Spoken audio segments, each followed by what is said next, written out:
자, 이 와중에 또 하나의 문제점들이 계속 거론이 되고 있습니다. 앞서서 말씀을 드린 것처럼 트럼프가 시장에 직접 영향을 미치기 위해서 그런 것들을 고려하면서 타이밍에 따라 메시지를 올리는 게 아니냐, 이런 의혹이 하나가 있고요. 문제는 누군지는 모르겠지만은 이란 공격을 위한 발표 직전에 원유 선물 거래가 왕창 일어난다든지, 폴리마켓이라는 도박 사이트에서 미국의 공격 시점 이런 것들을 전망하는 베팅이 왕창 늘어난다든지 이런 일이 반복되고 있거든요. 이건 또 어떻게 봐야 됩니까?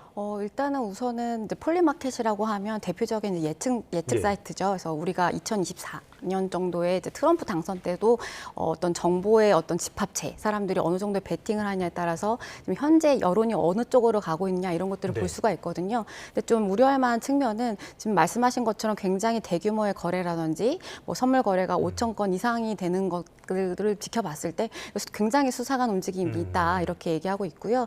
최근에 이제 하버드 로스쿨 포럼에서 예. 콜롬비아대 연구진이 이런 것들을 지켜봤을 때 굉장히 좀 내부자 거래 의혹들이 강하게 의심되는 정황이 있다 이렇게 얘기하고 있거든요. 그래서 우리가 이런 것들을 생각을 해봤을 때 어떤 이란 공격 발표 직전에 어떤 부당한 거래 아니면 뭐 공격을 좀 유예하겠다 이런 발표가 있을 때 예. 굉장히 또 우리가 유가 변동이라든지 이런 것들에서 누군가는 돈을 벌 수 있는 구조로 가고 있거든요. 그래서 이런 것들이 뭐 우리가 사실은 이게 정말 내부자 거래에서 움직였다라고 하면 사실은 범법행위고요. 예. 내부자 거래라고만 생각을 했을 때 이게 순수한 물론 의도로 만들어진 베팅 사이트일지는 모르겠지만 어쨌든 그런 것이 전쟁이 수많은 인명 피해를 담보하고 있고 이런 예. 것들이 거래를 하고 누군가 베팅을 한다는 것이 윤리적 문제로도 이제 대두될 수 있기 때문에 지금 현재 뭐 사실이다 아니다 이런 것들이 밝혀졌다기보다는 굉장히 의심이 강한 상황이고 이런 것들이 뭐 추가적인 규제 논의라든지 예. 적극적인 조사 개입 이런 것들이 좀 문제가